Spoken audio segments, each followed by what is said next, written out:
Die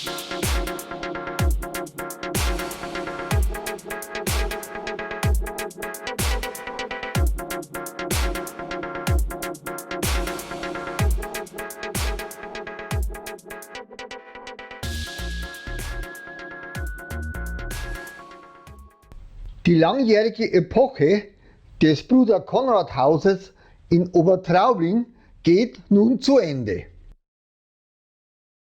Seit 1935 waren im Bruder-Konrad-Haus in Obertraubling zahlreiche Schwestern der armen Franziskanerinnen von der Heiligen Familie in Mallersdorf beheimatet. Nun werden die letzten beiden Schwestern, Schwester Oberin Rhein-Lindis und Schwester Caritas, zum 1. August 2020 in das Mutterhaus nach Mallersdorf abberufen. Am Sonntag, den 26. Juli 2020, feierte die Pfarrei St. Georg Obertraubling, die Gemeinde Obertraubling zusammen mit den Vereinen und Bürgern ihren Abschied. Wir waren für Sie mit der Kamera mit dabei.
Dormindo.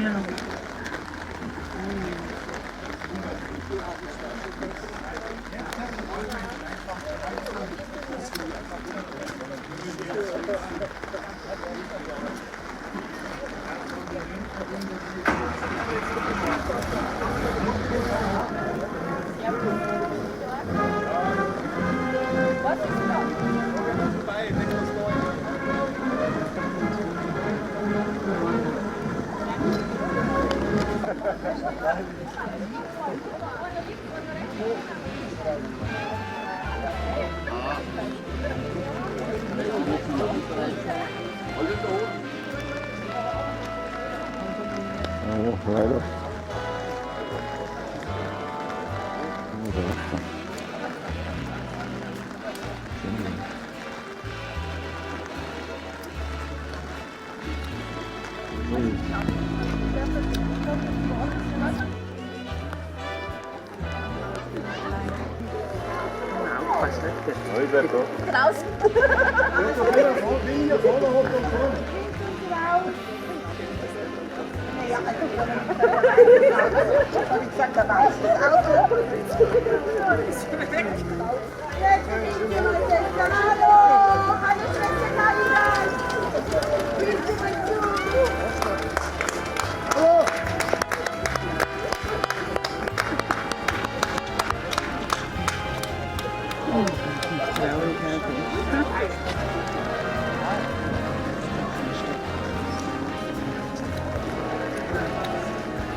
Das war Ihnen zu Ehren. Wir sind Ihre Männer, wir sind gerne Blütenbrüche.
des Sohnes und des Heiligen Geistes. Der Herr sei mit euch. Sehr geehrte Generaloberin Jakobus Schmidt, sehr geehrte Generalassistentin Schwester Melanie Goldwasser, sehr geehrte Schwester Oberin Rhein-Lindis, sehr geehrte Schwester Caritas, liebe Mitbrüder, Professor Dr. Konrad Schick und Pfarrer Jakob Lisbeck, sehr geehrter Herr Bürgermeister Brass, sehr geehrte Frau Bundestagsabgeordnete Maria Eichhorn, liebe Schwestern und Brüder. Ich begrüße Sie alle recht herzlich zum Dankgottesdienst zur Verabschiedung der armen Franziskanerinnen von der heiligen Familie zum Mallersdorf, die nach 85 segensreichen Jahren hier in der Pfarrei Obertraubling in das Mutterhaus zurückkehren. Aufgrund der Corona-Situation ist aus dem geplanten großen Abschiedsfest Gottesdienst in Konzentration mit Relat Hirold, Pfarrer Ferstl, Pfarrer Philipp, Professor Tschech und Pfarrer Lisbeck, festliche Kirchenchorgesang, Festzug zur Schulturnhalle, Festakt und Mittagessen, nun ein ganz schlichter Rahmen geworden, um niemanden gesundheitlich zu gefährden. Die Dankbarkeit gegenüber Gott und den 35 ehrwürdigen Schwestern, die der Niederlassung Obertraubling in den 85 Jahren tätig waren, ist dadurch weniger groß. Die Dankbarkeit gegenüber dem Einsatz der ehrwürdigen Schwestern unserer Pfarrgemeinde ist in den letzten Wochen immer wieder sehr deutlich zum Ausdruck gebracht worden.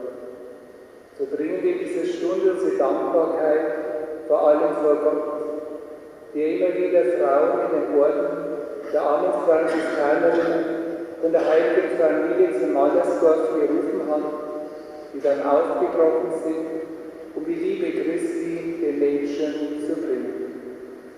Trotz unseres guten Willens bleiben wir hinter den Erwartungen Gottes zurück, und so wollen wir am Beginn dieser Feier den Herrn in Güte um sein Erbarmen bitten.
nach und führe uns zum ewigen Leben.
Lasset uns beten.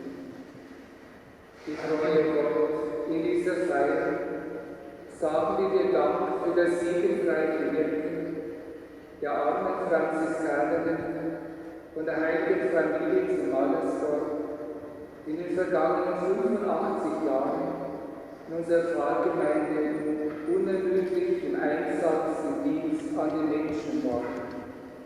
Vergilt den Liebenden und den verstorbenen Schwestern all das Gute, das sie in ihrem selbstlosen Dienst getan haben. Darum bitten wir, durch Christus, unseren Herrn. Amen. Lesung aus dem ersten Buch der Könige. In jenen Tagen erschien der Herr dem Salomo nachts im Traum und forderte ihn auf: Sprich eine Bitte aus, die ich dir gewähren soll. Und Salomo sprach: Herr, mein Gott, du hast deinen Knecht anstelle meines Vaters David zum König gemacht. Doch ich bin noch sehr jung und weiß nicht aus noch ein. Dein Knecht steht aber mitten in deinem Volk, das du erwählt hast, einem großen Volk, das man wegen seiner Menge nicht zählen und nicht schätzen kann. Verleih daher deinem Knecht ein hörendes Herz, damit er dein Volk zu regieren und das Gute vom Bösen zu unterscheiden versteht. Wer könnte sonst dieses mächtige Volk regieren? Es gefiel dem Herrn, dass Salomo diese Bitte aussprach. Daher antwortete ihm Gott: Weil du gerade diese Bitte ausgesprochen hast und nicht um langes Leben, Reichtum oder um den Tod deiner Feinde, sondern um Einsicht gebeten hast, um auf das Recht zu hören, werde ich deine Bitte erfüllen. Sieh, ich gebe dir ein so weises und verständiges Herz, dass keiner vor dir war und keiner nach dir kommen wird, der dir bleibt. Wort des lebendigen Gottes.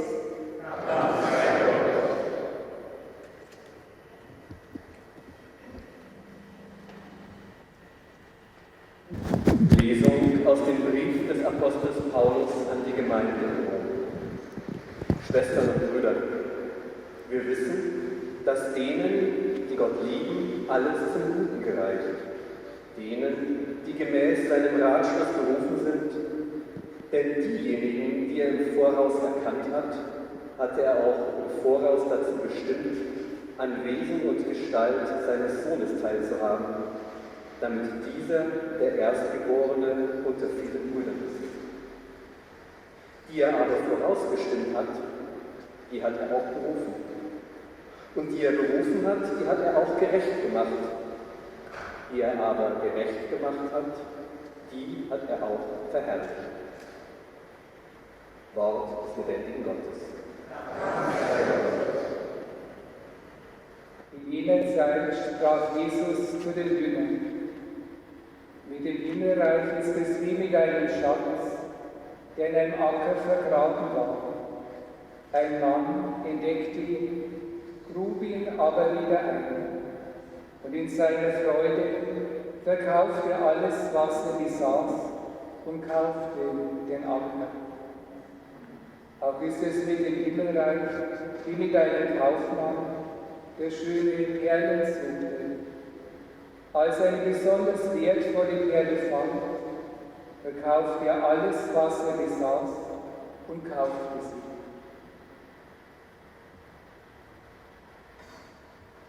Evangelium unseres Herrn Jesus Christus.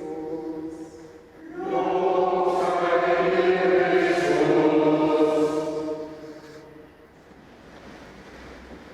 Liebe ehrwürdige Schwestern, liebe Mitbrüder im geistlichen Dienst, liebe Ehrengäste, liebe Schwestern und Brüder im Glauben.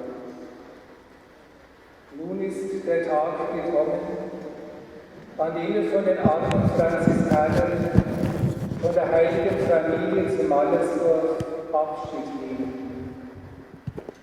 Es ist für die ganze Pfarrgemeinde und vor allem für Oberin Schwester Maria Reinlindis, Bauer, und Schwester Maria Caritas Zimmermann ein leichter Abschied.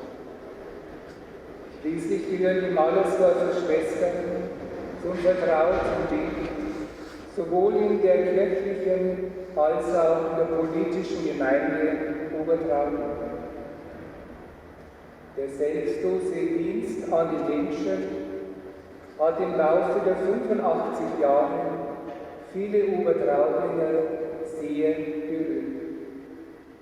Ob im Kindergarten, in der Alten- und Krankenpflege oder im hauswirtschaftlichen Bereich. Der Dienst der Ordensschwestern hat in der Pfarrgemeinde und darüber hinaus viele segensreiche Spuren hinterlassen.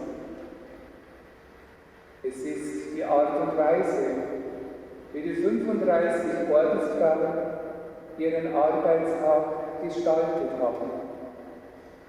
Es ist ein Tag, der durch die Gebetszeiten, die Feier der Heiligen Messe und viele Arbeitsstunden geprägt ist. Die ehrwürdigen Schwestern haben sich im Sinne des Schriftwortes aus dem Korintherbrief berufen und senden lassen. Caritas Christi urget nos, die Liebe Christi drängt uns. Vorbild und Maßstab für den täglichen Dienst an den Menschen ist Jesus Christus selbst. Den auferstandenen Herrn haben die ehrwürdigen Schwestern fast täglich in der Heiligen Messe, in der Heiligen Kommunion empfangen. Und sie haben sich in der täglichen Schriftbetrachtung durch das Wort Gottes stärken lassen und sind wieder und wieder zu den Menschen in der Pfarrei aufgebrochen, um die Liebe Christi den Menschen sichtbar zu machen. Dieses besondere Charisma der armen Franziskanerin von der heiligen Familie wird uns in vielen Bereichen der Pfarrgemeinde nun sehr fehlen. Denn die Lebensform der Ordensfrauen ist auch immer eine Anfrage für jeden Glaubensweg. Dieses unerschütterliche Vertrauen auf Gott und die Kraft des Gebetes lässt keinen Christen unberührt, der ja selbst einen eigenen Glaubensweg täglich neu zu gestalten versucht. Diese treue Liebe zu Jesus Christus bis ins hohe Alter hinein ist ein Zeichen, das auch manchen Kirchen Fernstehenden vielleicht immer wieder zum Nachdenken angeregt hat, in dem Sinne, wenn ich doch auch so glauben könnte. Hier ahnt man etwas vom Schatz im Acker, von dem das Evangelium des heutigen Sonntags spricht. Das Evangelium spricht von Menschen, die in der Botschaft vom Reich Gottes einen kostbaren Schatz, eine kostbare Perle erkennen die sie mit allen Mitteln erwerben wollen. Das Evangelium spricht vom Suchen und Finden. Es geht um die Suche nach dem tieferen Sinn im Leben. Es geht um das Erkennen des Geheimnisses Gottes. Liebe Schwestern und Brüder, wer in Jesus Christus den tieferen Sinn in seinem Leben findet, wird schließlich von einer tiefen Freude erfüllt. Es ist eine andere Freude, die sich sonst im Leben immer wieder nur sehr kurzfristig einstellt. Menschen, die sich von der frohen Botschaft, seinen Alternativen, bisweilen scheinbar verrückten Lebensstil herausfordern lassen, werden im Herzen mit Liebe, Frieden und Dankbarkeit erfüllt. In den Augen der Welt ist es ja ein unverständlicher Lebensstil, der auf Besitz, auf eheliche Liebe und sogar den uneingeschränkten freien Willen verzichtet. Hinter einer solchen Lebensentscheidung muss schon mehr stecken. Hier wird der Mehrwert eines christlichen Lebens deutlich sichtbar. Die Welt mag eine derartige Lebensentscheidung belächeln. Wer ist schon so verrückt, alles in seinem Leben auf eine einzige Karte zu setzen, auf Jesus Christus, den ich nur im Glauben immer wieder nur recht bruchstückhaft erkennen kann. Die armen Franziskanerinnen von der Heiligen Familie haben unserer Pfarrgemeinde 85 Jahre deutlich gezeigt, wohin eine solche verrückte Lebensentscheidung führen kann. Sie führt zu einem offenen Ohr, zu einem hörenden Herzen, zu aufbauenden Worten und zu unzähligen Werken der Nächstenliebe. Die Liebe Christi drängt uns. Die Liebe, die durch ein geistliches Leben täglich neu entflammt wird, drängt tatsächlich dazu, den Menschen wie Jesus zu begegnen. Schon König Salomo bittet in der heutigen ersten Lesung Gott um ein solches hörendes Herz. Und wer sein ganzes Vertrauen auf Gott setzt, der darf täglich die Erfahrung machen, von der Römerbrief in der zweiten Lesung heute spricht. Wir wissen, dass Gott bei denen, die ihn lieben, alles zum Guten führt. Gott hat den Dienst der armen Franziskanerinnen hier in Obertraubling stets zum Guten geführt und dadurch reichen Segen immer wieder geschenkt. Dieses lange, segensreiche Wirken hier in Obertraubling wäre ohne die Zustimmung von Generaloberin Schwester Maria Jacobi Schmidt nicht möglich gewesen. Dafür möchte ich mich im Namen der Pfarrgemeinde heute ganz herzlich bei Ihnen bedanken.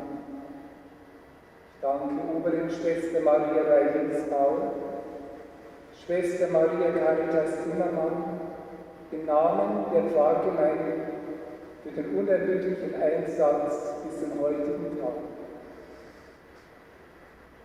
Mögen sich in wenigen Tagen unsere Wege zwar trennen, so bleiben wir auf unserem geistlichen Weg in den Fußspuren des auferstandenen Herrn während der Feier der Eucharistie und im Gebet weiterhin verbunden. Caritas Christi urget nos, die Liebe drängt uns, die Liebe Christi. Dieser Wahlspruch gilt nicht nur für die armen Franziskanerinnen. Mit diesem Wahlspruch könnten wir auch auf eine gute Weise künftig Pfarrgemeinde gestalten. bitten wir deshalb den Herrn für die Pfarrgemeinde Obertraubling um ein hörendes Herz, damit wir den Geist der armen Franziskanerinnen über den Abschied hinaus unsere Pfarrgemeinde lebendig halten. Amen.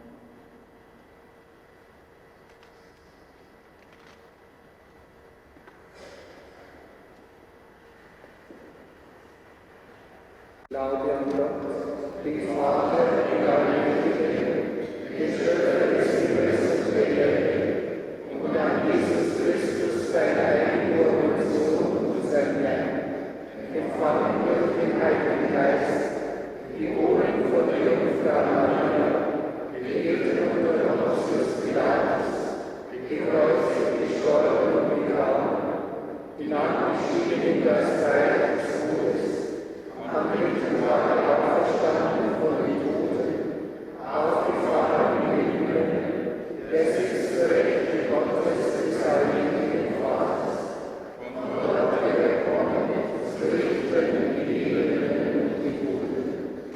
Ich glaube an den Heiligen Geist, die heilige katholische Kirche, die Gemeinschaft der Heiligen, Vergebung der Sünden, Auferstehung der Toten und das ewige Leben. Amen. Mit unseren Bitten wenden wir uns vertrauensvoll an unseren himmlischen Vater, der Menschen seine besondere Nachfolge ruft. Wir beten für die 35 armen Franziskanerinnen von der heiligen Familie zu Mallersdorf, die von 1935 bis 2020 ihren treuen Dienst an den Menschen in Obertraubling geleitet haben. Gott, unser Vater, wir beten für die armen Franziskanerinnen, die nach einem arbeitsreichen Dienst ihren Lebensabend in Mallersdorf verbringen, dass sie die besondere Nähe Gottes erfahren dürfen. Gott, unser Vater,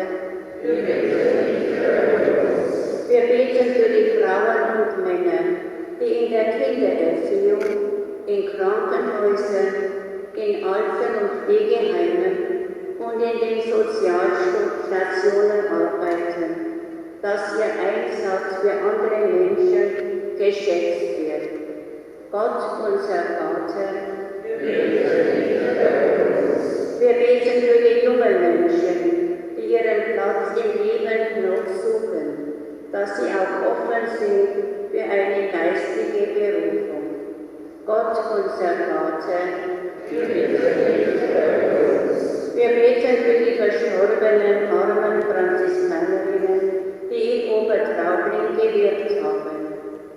Schwester Maria Orosia Sturm, Schwester Maria Ungislava Ott, Schwester Maria Unrubria Fuchs, Schwester Maria Trudmara Seebold, Schwester Maria Kama Fischhaber, Schwester Maria Consilvi Seebold, Schwester Maria Fiona Bröller, Schwester Maria Theodora Piere, Schwester Maria Graziosa Heidel, Schwester Maria Galdrosa Wagner, Schwester Maria Tertula Reif, Schwester Maria Kirbuziana Holz, Schwester Maria Pidolania Leib, Schwester Maria Cyrilla Sefri, Schwester Maria Dietelva Neumeier,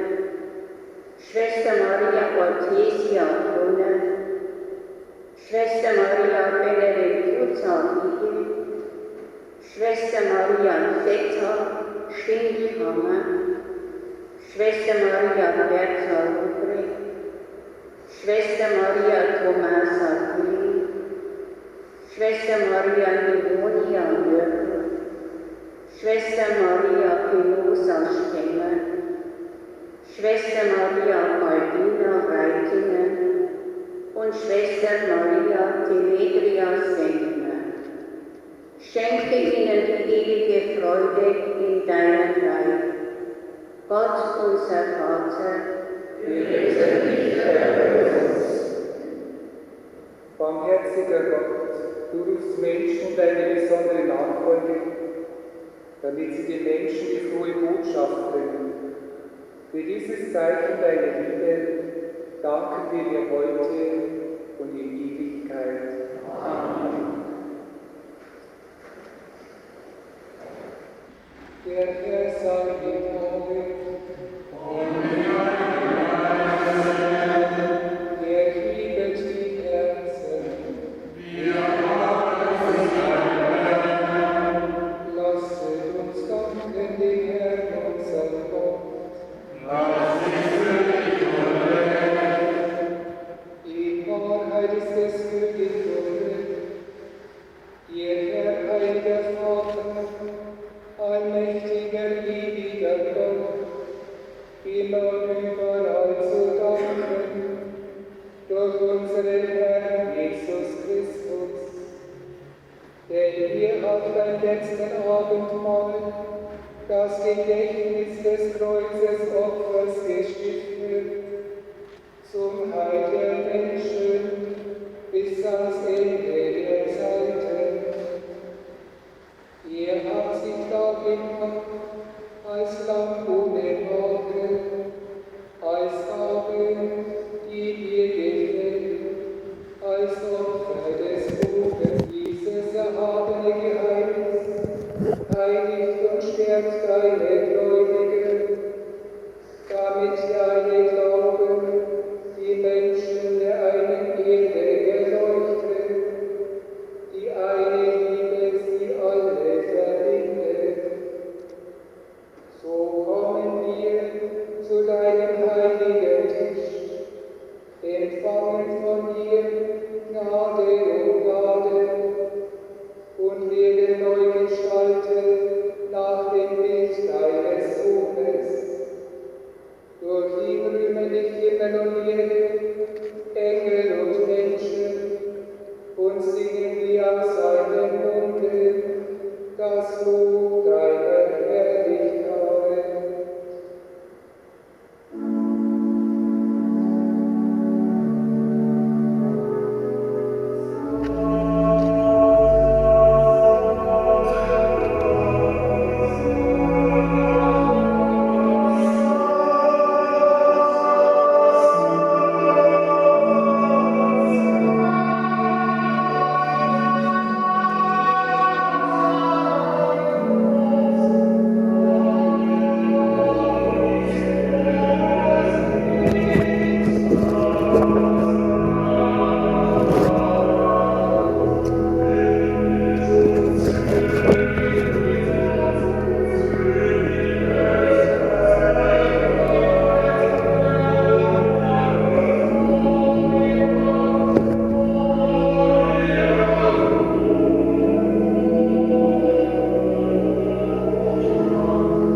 Sende deinen Geist auf diese Gaben herab und heilige sie, damit sie uns Lehren, Leib und Blut deines Sohnes, unseres Herrn Jesus Christus,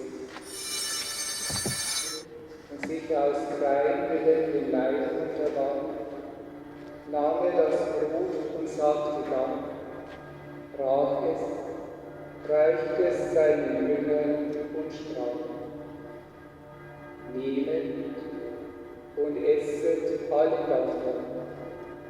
Das ist mein Leib, der für euch hingegeben wird.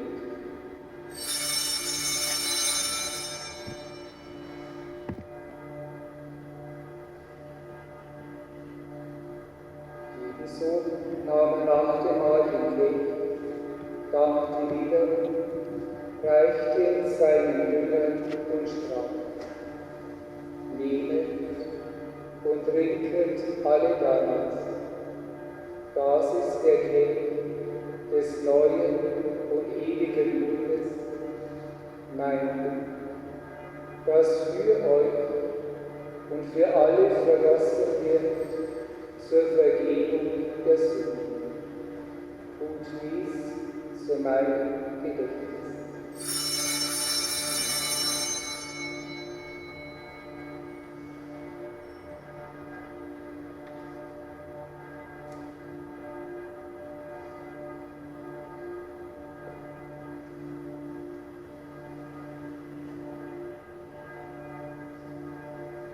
Geheimnis des Glaubens.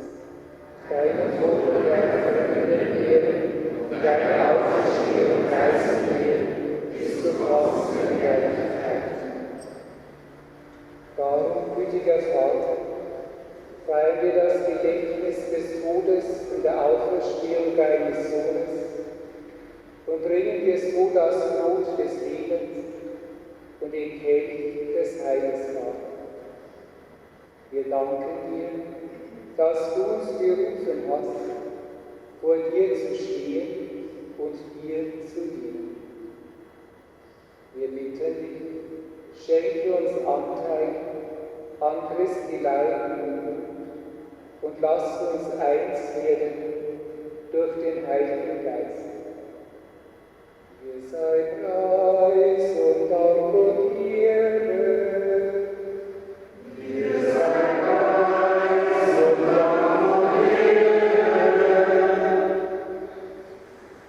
Gedenke deiner Kirche aus der ganzen Welt und vollende dein Volk in der Liebe, vereint mit unserem Papst Franziskus, unserem Bischof Rudolf und allen Bischöfen, unseren Priestern, Diakonen und Ordenschristern und mit allen, die zum Dienst in der Kirche gestellt sind. Dir sei Preis und Dank und Ehre. Dir sei Preis und Dank und Ehre. Gedenke unserer Brüder und Schwestern, die entschlafen sind, in der Hoffnung, dass sie auferstehen. Nimm sie und alle, die in deiner Gnade aus dieser Welt geschieden sind, in dein Reich auf, wo sie dich schauen, von Angesicht zu Angesicht. Dir sei Preis und Dank und Ehre. Dir sei Preis und Dank und Ehre. Vater, erbarme dich über uns alle, damit uns das ewige Leben zuteil wird.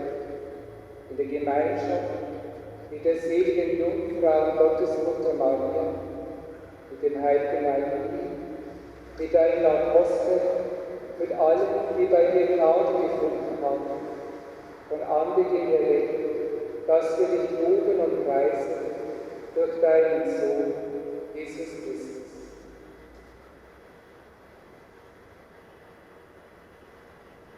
Durch ihn und mit ihm und mit ihm ist dir, Gott allmächtiger Vater, in der Einheit des Heiligen Geistes, alle Herrlichkeit und Ehre, jetzt und in Ewigkeit. Amen.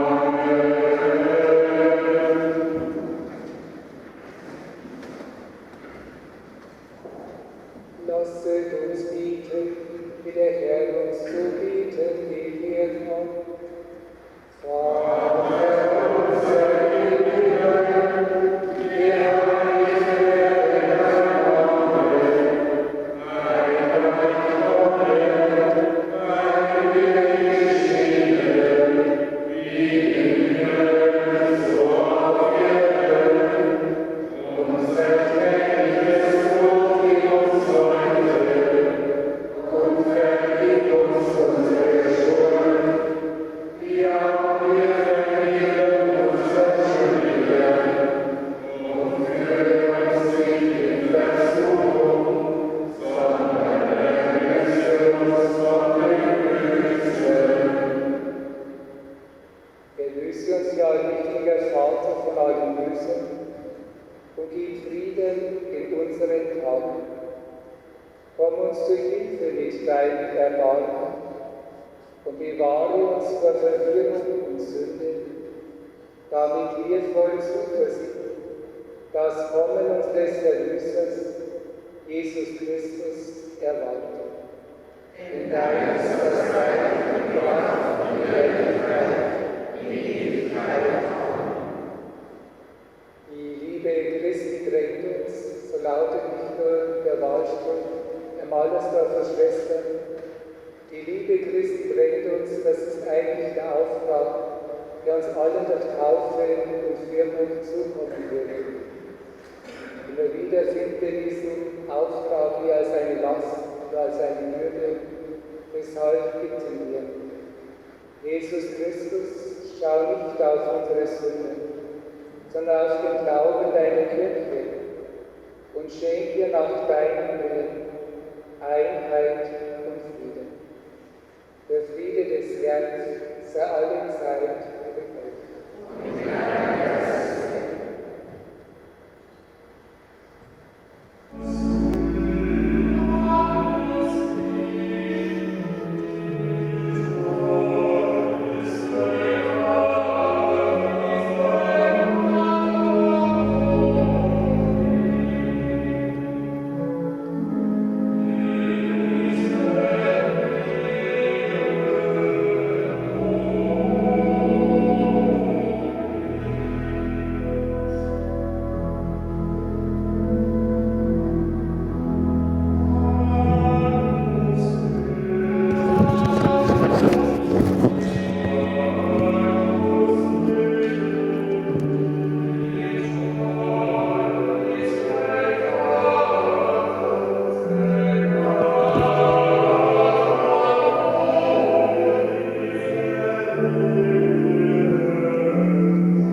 bin ich würdig, dass dein Wesen von deinem Land, aber sprich dein Wort, so wird dein Ziel.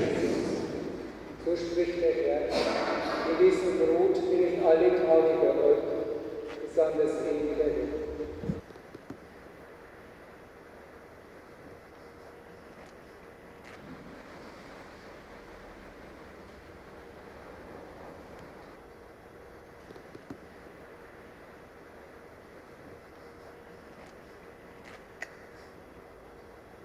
Die Kommunionausteilung erfolgt in der bewährten Art und Weise. Zunächst beginnt die rechte Seite mit dem Mittelgang außen herum. Und wenn die ganze rechte Seite bei der Kommunion war, dann folgt die linke Seite gleicherweise.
Ehrwürdige Schwestern, Ehrenbürgerin der Gemeinde Obertraubling, Schwester Caritas, Trägerin der Verdienstmedaille der Gemeinde Obertraubling, Schwester Oberin Rheinlindes, hochwürdige Geistlichkeit, der Pfarrer Brunner, sehr geehrte Gäste, oder ich glaube, ich darf auch sagen, sehr geehrte Festgäste.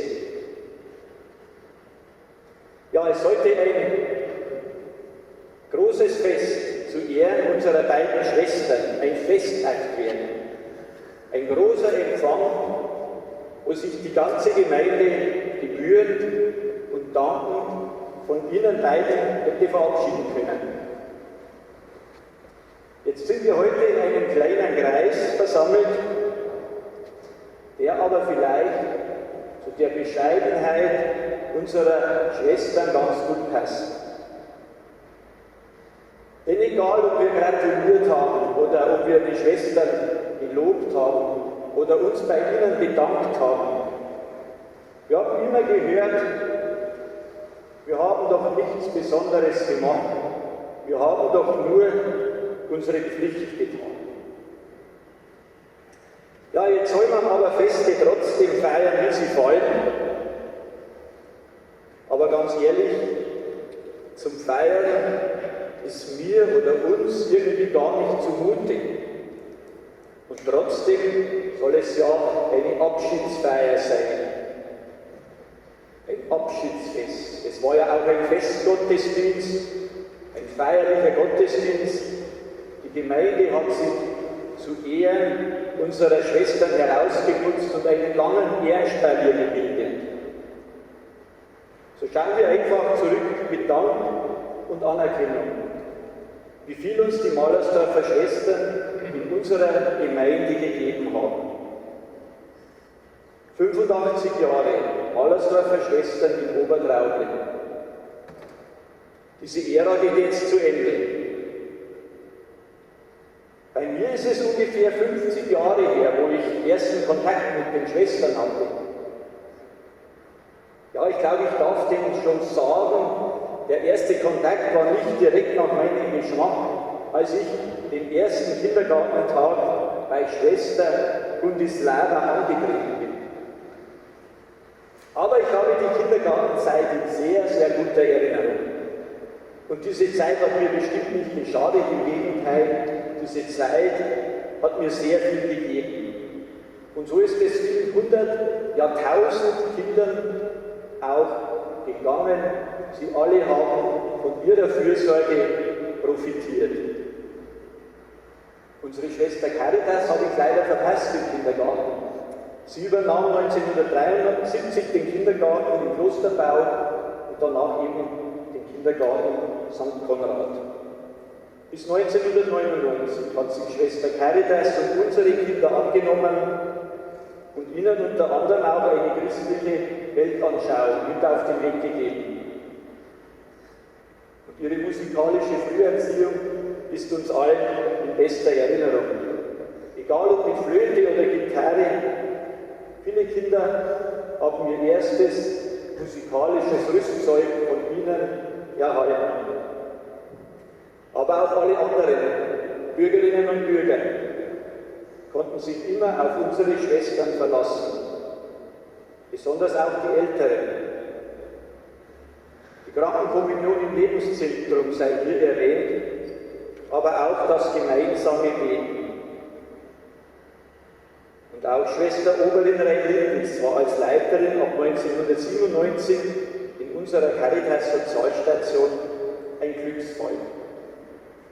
Unermüdlich ist sie seither von ganz früh morgens bis spät abends für unsere alten und kranken Mitmenschen da.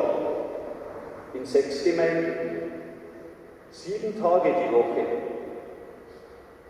Sie ist eigentlich gar nicht wegzudenken, wenn sie in ihrem weißen Dienstauto von Aufgabe zu Aufgabe, von Mensch zu Mensch eilt, um immer da zu sein, wo jemand drinnen gebraucht wird.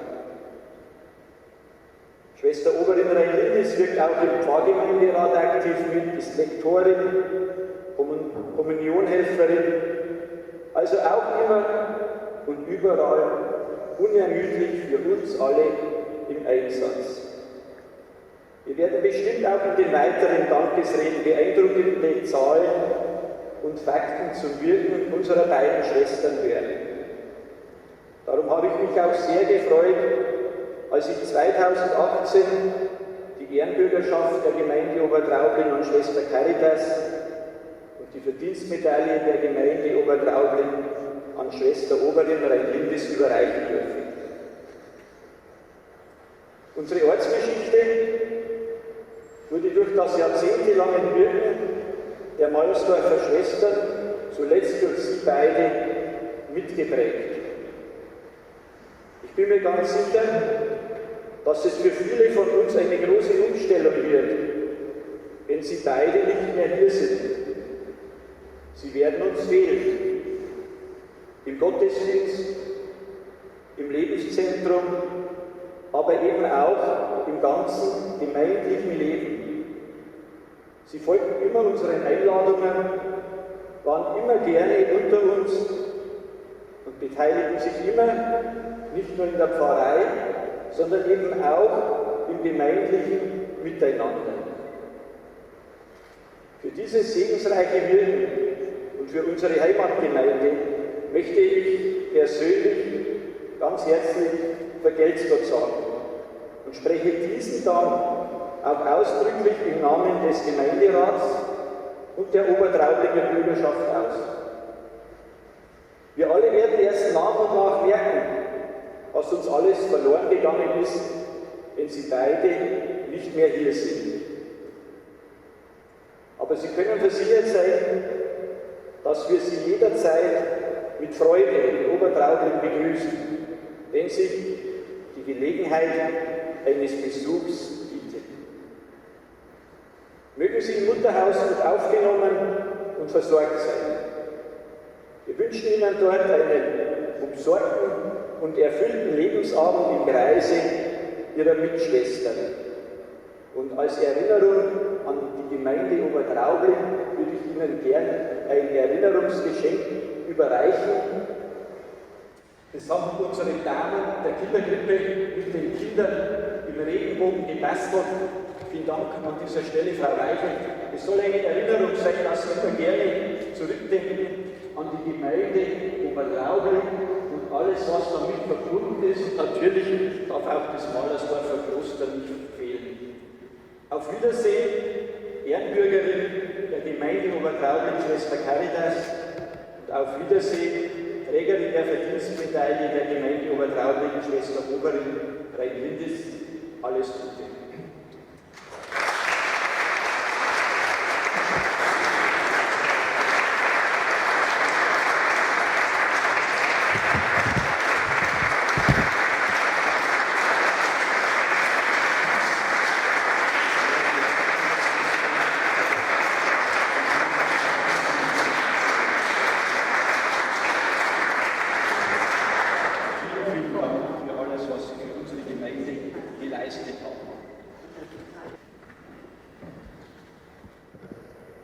Edgar, du bist das schwarze Schaf, sagt die Schwester Bratislava 1964 zu mir, als es um die Verteilung für das alljährliche Krippenspiel der Rollen ging.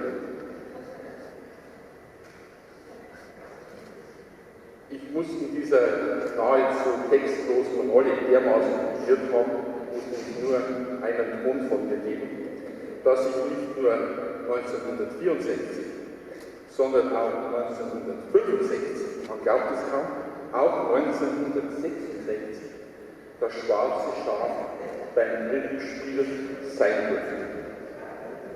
1967 dann nicht mehr, da war ich nämlich schon eingeschrieben.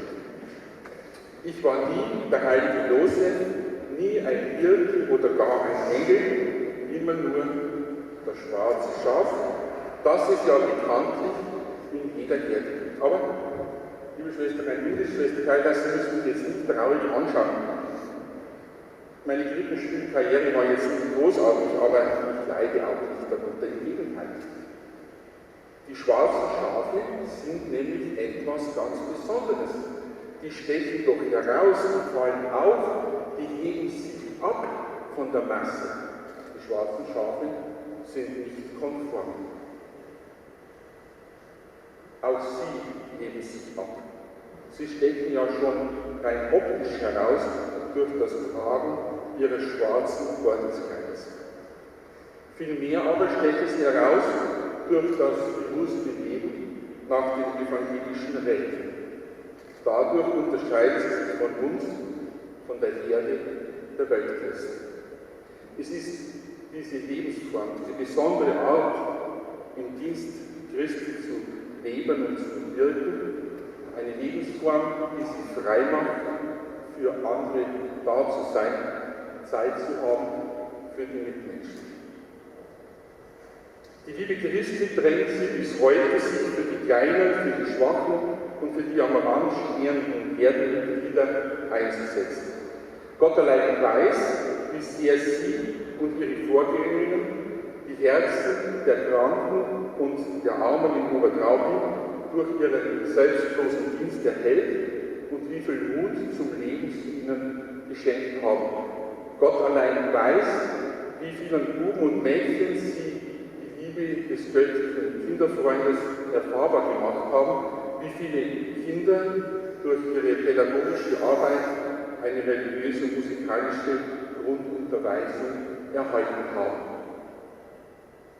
Um im Bild zu bleiben, schwarze Schafe sind manchmal die wahren Engel. Liebe Schwester Reinwildes, liebe Schwester Caritas, heute heißt es, zu danken und Abschied zu nehmen. Sie verlassen Obertraubling, das ihnen weil das Weiße sicher seit langer, langer Zeit zur Heimat geworden ist. Im Namen der Kirchenverwaltungen von Obertraubling, Niedertraubling und Oberhinkhofen danke ich Ihnen mit einem aufrichtigen Vergelt's Gott für Ihren langjährigen und segensreichen Dienst in unserer Pfarrgemeinde.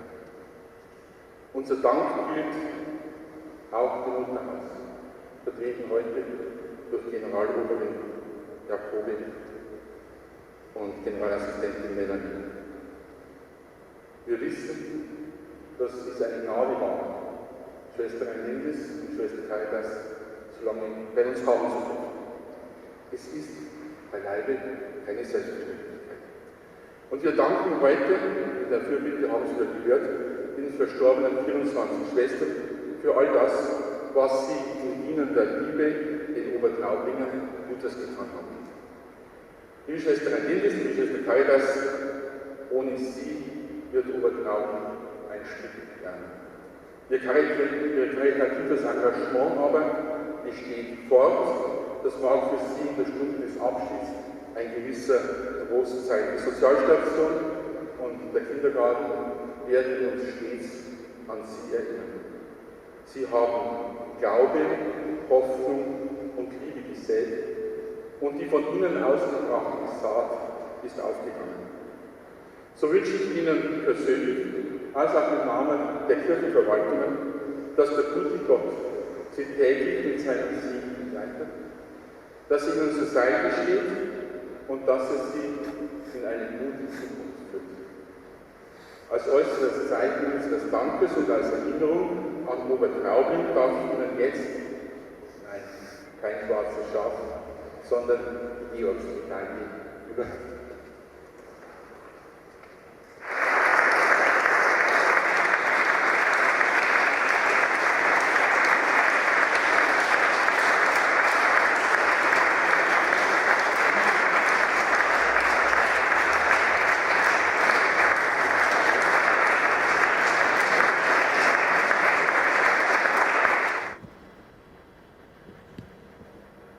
Hochwürdiger Herr Pfarrer, wohlehrwürdige Frau Generaloberin, sehr geehrter Herr Bürgermeister, ehrwürdige Schwester Oberin Rheinlitz, ehrwürdige Schwester Caritas, sehr geehrte Festgäste aus Kirche und Politik, liebe Mitgäste.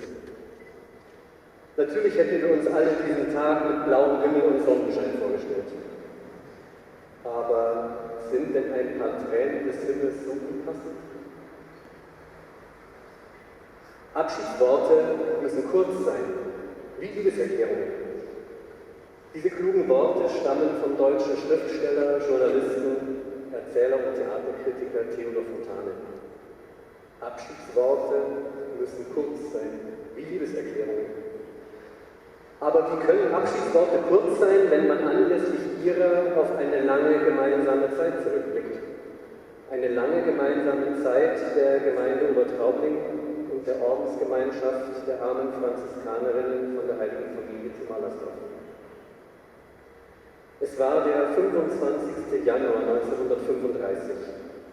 Schwester Rosa Sturm, eine Krankenschwester, und Schwester Gumislava Ott, eine Kindergärtnerin, bezogen den alten Obertraublinger Pfarrhof. Es begann die Geschichte des Bruder-Konrad-Hauses, einer neuen Filiale des Klosters Mallersdorf. Vorausgegangen war die Bitte des damaligen Obertraublinger Pfarrers, Andreas Obendorfer, durch Ansiedlung einer Ordensgemeinschaft die soziale Arbeit in der weitläufigen Pfarrei gewährleisten zu können. Kaum einer von uns kann sich an diesen 25. Januar vor 85 Jahren erinnern. Was uns aber in Erinnerung bleiben wird, ist das Wirken der Mallersdorfer Schwestern in unserer Pfarrei und Gemeinde. Sie alle, die hier sitzen, werden vor ihrem geistigen Auge eine Vielzahl von Begegnungen mit den Mallersdorfer Schwestern sehen, durch die sie bei uns und in uns gewirkt haben. Als ich vor 2 Jahren beim 60. Professjubiläum von Schwester Caritas vom Lächeln der Schwestern als ihre Markenzeichen gesprochen habe, habe ich im Anschluss zwar gesagt bekommen, dass Schwester Caritas auch ganz anders kannte, aber von vielen habe ich auch bestätigt bekommen, dass dieses liebevolle Lächeln der insgesamt 35 in Obertraubling tätigen Mallersdorfer Schwestern unseren Ort bereichert hat. Caritas Christi urget nos, die Liebe Christi drängt uns. So lautet das Leitwort der Mallersdorfer Schwestern, lieben aus dem 2. Korintherbrief. Der Augsburger Domkapitular Andreas Mack schreibt dazu, ich zitiere, Gottes Liebe entfaltet sich durch die Tat der Liebe, ob man im Glauben fest verwurzelt ist oder nicht.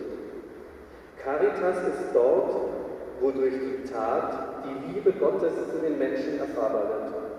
Das wollte auch Jesus, als er vor rund 2000 Jahren die frohe Botschaft verkündete. Und so waren die Mallersdorfer Schwestern ganz besondere Künderinnen dieser frohen Botschaft durch Gebet, aber vor allem auch durch Tat. Heute stehen Schwester Maria Reinhildes-Bauer und Schwester Maria Caritas Zimmermann stellvertretend für die vielen unermüdlich tätigen Mallersdorfer Schwestern in Obertraubling. Ihnen gebührt unser herzlicher Dank. Und damit sind wir eigentlich schon wieder bei Theodor Fontane. Abschiedsworte müssen kurz sein, wie Liebeserklärungen. Denn keine noch so vielen Worte können die Dankbarkeit fassen, die wir alle empfinden für ihr Wirken hier bei uns. Es bleibt nur ein aufrichtiges Vergeltungswort zu sagen. Nehmen Sie diese Worte als unsere Liebeserklärung an Sie und Ihre tätige Nächstenliebe. Gott behüte Sie.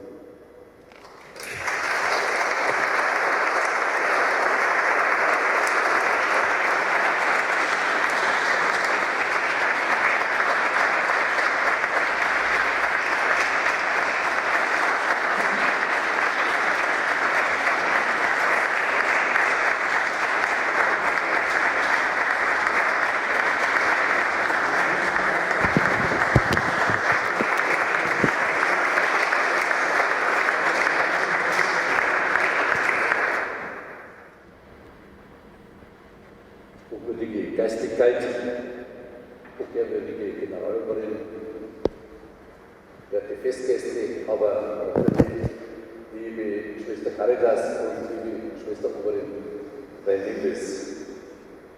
Wir haben heute schon vielfach gehört, am 25. Januar 1935 war ein entscheidender Startschuss für Obertraubling, insbesondere in Richtung auch der Krankenpflege, für die ich heute auch stellvertretend spreche. Am 25. Januar 2020 waren wir alle noch von den Gedanken beseelt, wie werden wir dieses Jahr, diese 85 Jahre feiern. Tja, dann kam ein Schlag nach dem anderen. Zunächst Corona. Zu dem Zeitpunkt hat man gedacht, vielleicht kann man noch eingeschränkt feiern. Dann kam leider die betrübliche Nachricht, dass der Obertraublinger Konvent aufgelöst werden muss. Ja, eine Nachricht, die wir natürlich mit großem Bedauern zur Kenntnis genommen haben, zur Kenntnis haben nehmen müssen. Die liebe Christi drängt uns, das ist der Leitspruch, Herr Pfarrer hat es auch in seiner Predigt zum Ausdruck gebracht, der Mallersdorfer Schwestern. Liebe Schwester Rhein-Lindes, diesen Leitspruch haben Sie und alle Ihre Vorgängerinnen gelebt. Leuchtende Beispiele der Nächstenliebe haben Sie in der Krankenpflege tagtäglich verspüren lassen.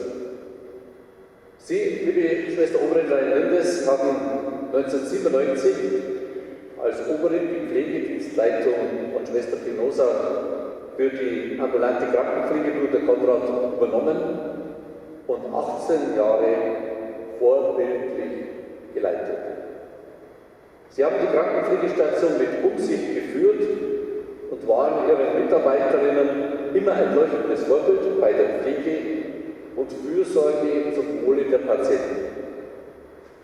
Auch nach der altersbedingten Übergabe der Pflegedienstleitung waren Sie bis zuletzt unermüdlich als Krankenschwester im Einsatz. Tag und Nacht, von frühmorgens bis spät abends. Und Sie haben nicht nur die Pflege an den Menschen gemacht, Sie waren auch Seelentrösterin. Immer ein Lächeln auf den Lippen, für Hilfen im Leben, bei Krankheit. Und viele, viele haben Sie bei Ihren letzten Stunden begleitet. Sozial Schwächeren gehört Ihr Herz. Sie üben viele Tätigkeiten aus, die weit über die übliche Pflege und Betreuung hinausgehen. Ein herzliches Vergeltungsgott für Ihr Wirken bei uns, in unserer Gemeinde und in vielen unserer Nachbargemeinden. Wir werden uns bemühen, auch in der Zukunft die Betreuung und Pflege unserer Patienten in ihrem Sinne weiterzuführen. Natürlich, selbst wenn ich jetzt für die Krankenpflegestation spreche, führt mein Weg nicht vorbei auch an Schwester Caritas. Die beiden waren ja immer sehr eng verbunden und das hat man auch im täglichen Leben natürlich verspürt. Die Schwester Caritas ist ja von jeher ein leuchtendes Beispiel, liebe Generaloberin, für die Mallersdorfer Schwestern in Obertraubling. Keine hat das soziale Leben in Obertraubling jahrzehntelang so geprägt wie sie.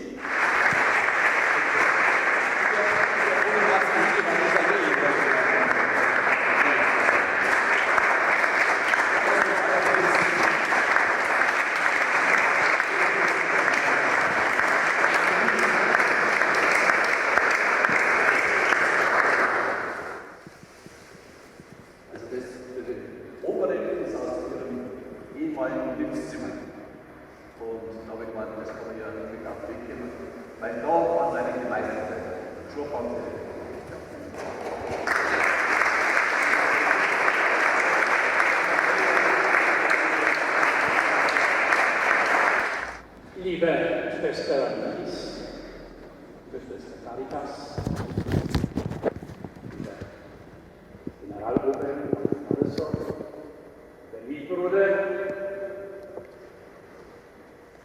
liebe Vertreter der Kirchengemeinde, Vertreter der bürgerlichen Gemeinde. Ich sage ganz einfach, festgenommen wurde ein Herr, 85 Jahre Ordenstation in Obertraubling. Abschied in der Corona-Zeit. Außergewöhnliche Zeiten erfordern außergewöhnliche Maßnahmen.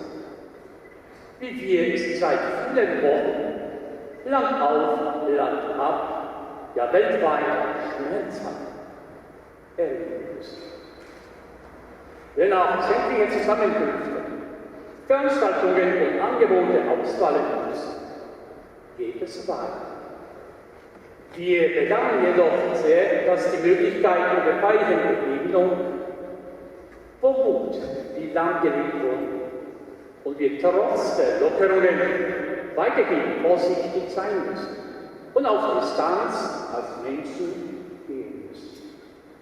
Hoffen wir, dass sich die gesamte Situation weiterhin entspannt und auch wir uns in der Normalität einziehen.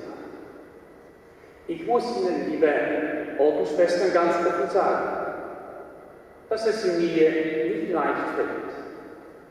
Nach unserem gemeinsamen Weg, wir lebten 15 Jahre hier in unserer Heimat Obertraubling, ein Wort zu sagen, Sie auch verabschieden in den verdienten Ruhestand. Sie gehen nicht mehr von uns weg, als Mensch in das Mutterhaus nach Mainz. Nicht nur ihre fachliche Kompetenz, ihr außergewöhnliches Engagement bei der Leitung in der Sozialstation St. Oberhausen oder ihre Arbeit in unserem Kindergarten, in den kleinen Kindern, weiter erwachsenen Kindern, bei Weiterbildung, bei Entdeckung der musikalischen Begabung, was Sie, Schwester, getan haben. Ihr vorbildliches Handeln, Leben mit den Kindern, bei den kranken Senioren unserer Gemeinde möchte ich hier an dieser Stelle würdig erwähnen. Liebe Mitschwestern, Sie haben Ihre Dienste, ich sage Ihnen Freude, aber auch Gelassenheit auszuüben. Herzlichen Dank für die fruchtbaren Jahre Ihrer Arbeit, Ihr Gebet, Ihr Engagement mit uns Christen, unserer großen Gemeinde. Eine Zeit, die von großen Erfolgen gekrönt war bei uns an den Kindern, Alten und Kranken. Sie haben immer ein offenes Ohr, aber besonders offenes Herz für die Menschen dieser Heimat. Immer und überall wurde dies immer betont. Also vielen herzlichen Dank dafür. Was ist denn auch all der Anstrengungen der 85 Jahre herausgekommen? Zeit. Das dürfen und wollen wir dem Gott überlassen. Er weiß, was sie uns alle täglich zu einem Miteinander Glauben, Hoffnung, Liebe geschenkt haben. Überzeugt von Christus zu beten, zu lieben. 85 Jahre wirken ihre Mitschwestern aus Meyersdorf bis heute ihnen unsere schöne Heimat übertragen. Was bewegt in dieser Stunde heute hier in unserer schönen barocken St. Josef? Ein gediegender Augenblick. Der Dichter wurde schon genannt. Die Dichter von dannen kann ich nicht ganz mithalten, sagte der Chef und Pfarrgemeinderat. Abschiedsworte, haben sie gesagt, sind kurz, wie eine Liebeserklärung. Sie sagten beide, wie das Schwestern, ihr ganzes Leben bei dem ewigen Professor Kurz. Ich bin bereit, o Herr. Hier steht, bin ich bereit. Absolut. Bis zum letzten Atem meines Lebens. Dir zu dienen. Mein ganzes Leben lang, egal wo ich bin. Im Mutterhaus, in Mannesdorf und in einer Außenstelle, Filiale, wie das hier bei uns der Fall ist, in Obertraum. Sie haben geliebt. Mit aller Kraft, aller Wärme, Liebe in ihrem Herzen. Heute Abend, in wenigen Tagen, Stunden, wenn sie nicht mehr bei uns. Am nächsten Sonntag, wo ich den Gottesdienst habe, wird sich nicht mehr begrüßen. Sie sind nicht mehr als geschätzte Menschen da. Mit warmen Herzen haben sie immer die Gemeinde umarmt und die Gemeinde. So Gott. Denn sie alle kennen, es ist ein Gott in Liebe. Jesaja kommt jetzt herzlichen Dank für diese 85 Jahre Ihres Dienstes.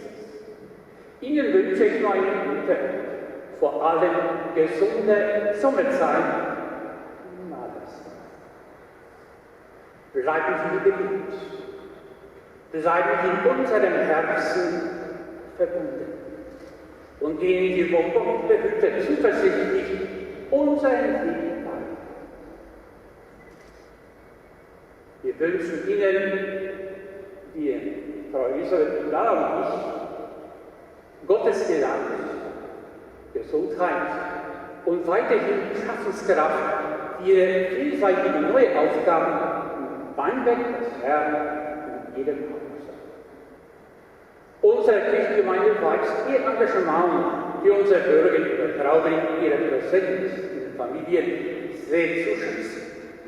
Wir haben das gehört, gesehen, erlebt, die Geschenke, die stehen, sprechen. Wir wollen Ihnen von Herzen, Ihr Herz, sagen, leben Sie wohl, vergiss Gott Ihren Tag. Und da ich ein Christ bin, erlauben Sie mir, dass ich die Ansprache mit einem Gebet abschließe. Ich sage, liebe Gott, hilf, dass wir uns immer nicht voreinander entfernen. Stärke in allen die Fantasie, um Wege zu finden, wie wir miteinander in Kontakt bleiben. Genieße Sie Zeit in Ihrer Klosterfamilie.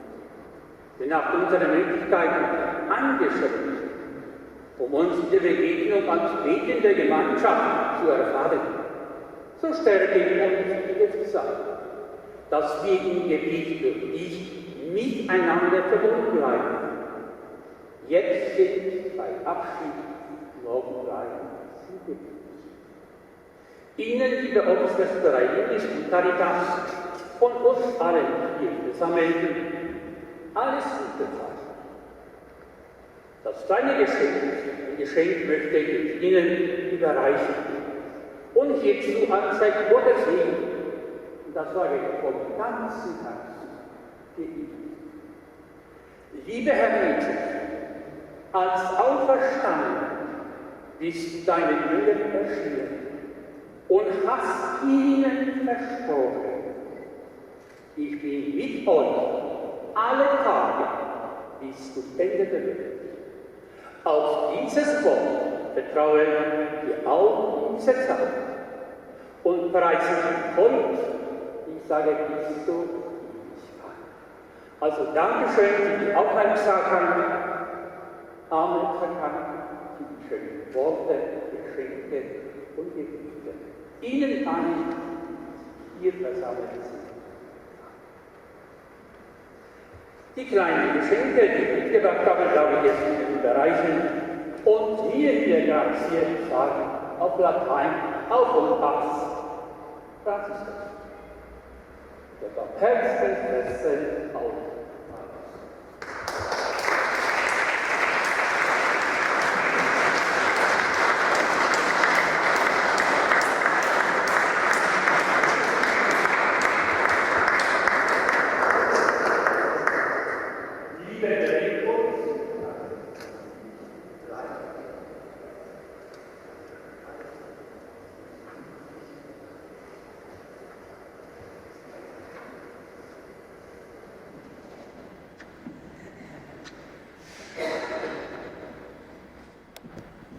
Hochwürdiger Herr Pfarrer, sehr verehrte Festgäste, liebe Mitschwestern, in unserer franziskanischen Ordensregel heißt es, die Schwestern sollen den Herrn in ihren Werken verherrlichen, denn dazu hat er sie in die Welt gesandt, dass sie durch Wort und Werk von seiner Stimme Zeugnis gibt.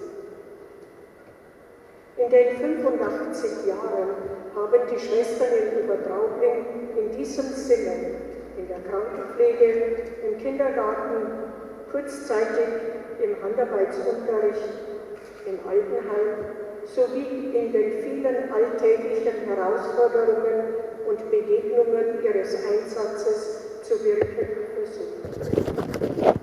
Diese 8,5 Jahrzehnte ihres Wirkens zeigen uns, dass mit menschlichen Kräften und mit Gottes Gnade und Hilfe beides versucht wurde, von Gottes Frohbotschaft und von seiner Liebe an den Menschen Zeugnis zu geben. Der Name des Schwesternhauses mag zuweilen fast wie eine Wegweisung erschienen sein. Wie Bruder Konrad die täglichen Bedürfnisse der Menschen, die an die Altöttinger Klosterpforte kamen, mit Hingabe zu erfüllen versuchte, so waren auch die Schwestern stets bestrebt, mit ihren Mitteln und Kräften der Not abzuhelfen, die an sie herangetragen wurden. Sie konnten dabei nicht aus dem Vollen schöpfen, aber sie haben ihre Gaben, ihre Begabungen und ihre Einsatzbereitschaft gern und überzeugend den Mitmenschen zur Verfügung gestellt und vielseitige und vielleicht verborgene Not auch lindern können. Dafür möchte ich allen Schwestern, die einmal hier gearbeitet haben, danken. Namentlich und stellvertretend für sie alle, Schwester Reinwindis und Schwester Clarice. Ich möchte aber auch allen, die sich im Ort für die Schwestern eingesetzt und mit ihnen zusammengearbeitet haben, die jeweiligen Priester, Bürgermeister und Vorstände, Mitarbeiterinnen und Mitarbeiter, viele Obertraublinger, ein herzliches Vergelt's Gott sagen für alle Offenheit, alle Bereitschaft und alles Wohlwollen, sodass die Schwestern gerne hier wirkt. Möge das Bruder Konrad Haus weiterhin eine Einrichtung bleiben, von der viel Gutes und Segen ausgeht. Vergelt's Gott.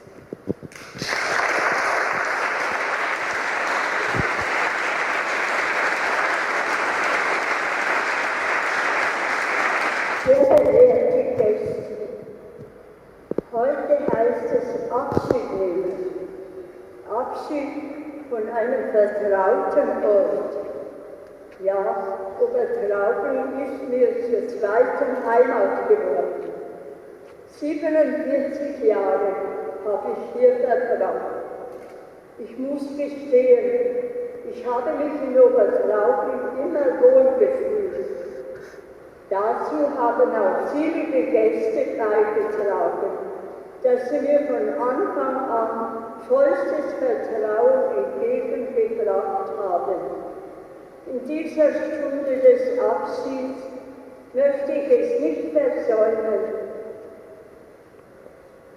Danke zu sagen allen, die mich in den vergangenen Jahrzehnten begleitet haben. Mein Dank gilt vor allem unserem Herrn Pfarrer Helmut Brunner, Herrn Pfarrer Franz Berster, Herrn Pfarrer Hermann Hierold, mit denen wir jahrelang zusammengearbeitet haben. Unseren Herrn Pfarrer Bernd Philipp. Danken möchte ich auch Herrn Professor Dr. Zech und Herrn Pfarrer Jakob Wiesek. Danke auch an die Gemeindeverwaltung, an der Spitze von Herrn Bürgermeister Rudi Graf und auch dem Altbürgermeister Herrn Alfons Lang für die gute Zusammenarbeit. Danke aber auch den Eltern, die mir stets in der Kindergartenzeit großes Vertrauen entgegengebracht haben. Vor allem dem Elternbeirat, der unsere pädagogische Arbeit so tatkräftig unterstützt hat. Es war immer ein gutes Zusammenarbeiten. Herzlichen Dank Gott dafür. Ich grüße auch alle Kinder, die den Kindergarten St. Konrad besucht haben. Aber inzwischen sind sie schon längst erwachsen. Ein Dank gilt auch dem Kindergartenpersonal für das gute Miteinander. So wünsche ich euch allen alles Gute, Gottes Segen, Gesundheit, Kraft, den Alltag zu meistern. So sage ich auf Wiedersehen. Ich denke an euch alle und bete für euch. Das muss ich gestehen, ich werde Obertraubling nie vergessen.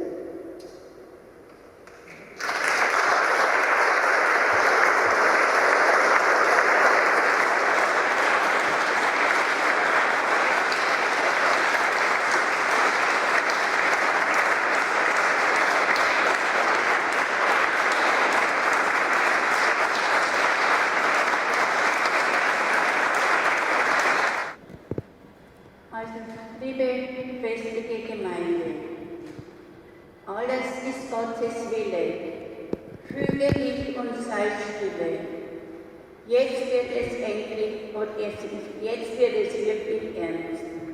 Mit dem festlichen Gottesdienst endet also unsere gute, schöne Zeit in Obertraubling. Wir beide, Schwester Caritas und ich, sind sehr gerührt über diese so wunderbare, festliche Abschiedsfeier in Form einer Eucharistie, also Danksagung, die das zum Ausdruck bringt, was uns am Herzen liegt.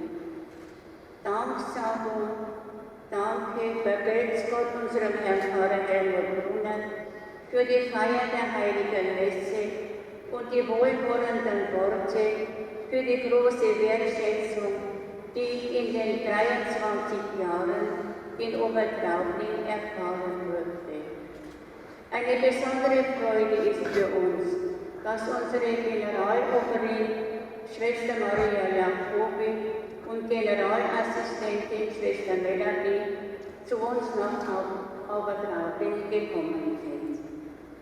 Herzlichen Dank unseren Herrn Bürgermeister Rudi Graf für seine Anwesenheit und für die großzügige Unterstützung unserer Arbeit in der Gemeinde und darüber hinaus.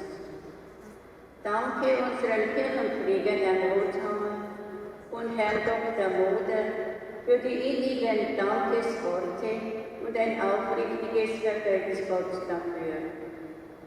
Auch unserem Chef der Sozialstation, Herr Lang, für alles Entgegenkommen und für die gute, vertrauensvolle Zusammenarbeit. Ich habe mich auch sehr gefreut, dass Professor Dr. Konrad Scheck und Herr Pfarrer Wiesbeck und Frau Handwerker den Gottesdienst mitgefeiert haben.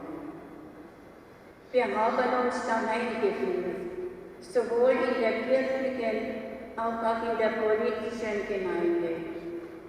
Großen Dank an alle Obertraublinger und aus der Umgebung, die mich so gut aufgenommen, angenommen und mitgetragen haben, die ganzen 23 Jahre.